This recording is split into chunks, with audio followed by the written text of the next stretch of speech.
اوبا.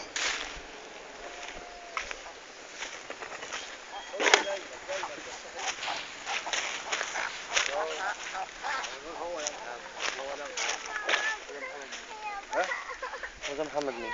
ازيك يا عم محمود، عامل ايه؟ محمد انت بتشتكي بقى من ايه يا عم محمود كده؟ ادي الوضع قدامي اهو. اه انا بطلب من الناس الساده المسؤولين. تعالى بس كده اهو. انا المسؤولين يا حاج محمود اللي عاوز شكوى مجمعه ما هو شكوى مجمده، ما هو شكوى ان شاء الله مجمده.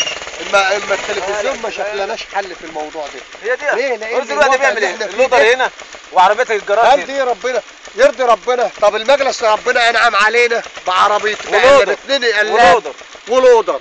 اه هل هو ده كان بيعمل مشروع زباله والناس كلها هل هو هيدفع فلوس من جيبه رئيس المجلس المحلي بدل ما هو قاعد هناك مش يعني مشغل الموظفين؟ في لودر في الوحده في لودر في الوحده المحليه بتاع العمار، في لودر وفيه اتنين قلاب رايح يشيل مطب وبيتحججوا. عندهم السواقين عندهم سواقين في قلب المجلس مالهاش عدد. هو لما ينزل تعمل هناك وتعمل واتحايلت عليهم قبل كده ويقولوا المكان اللي انتوا عايزين مكان نقلب فيه. قلت لهم مالكوش دعوه، انا اشوف يا عم يعملوا مشروع الزباله بالفلوس زي ما هو كان معمول. انا اشوف لكم المكان. هذا وضع يرضي ربنا. طب انت كان في حاله وفاه امبارح، ايه الطفل اللي انا كلمته الاستاذ احمد عليه اللي هو عنده فيروس بسبب الزباله دي. هو توفى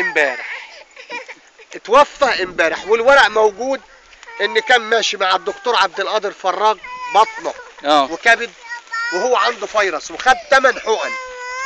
كل اسبوع كان بياخد حقنتين، 2 الحقنه ب 250 جنيه. طفل ما كملش سنتين 2. يعني هو ده يرضي ربنا؟ لا ما رضيش ربنا والسيد طبعا. رئيس الجمهوريه احنا ما بنكلفوش، مش عايزين نكلفه حاجه.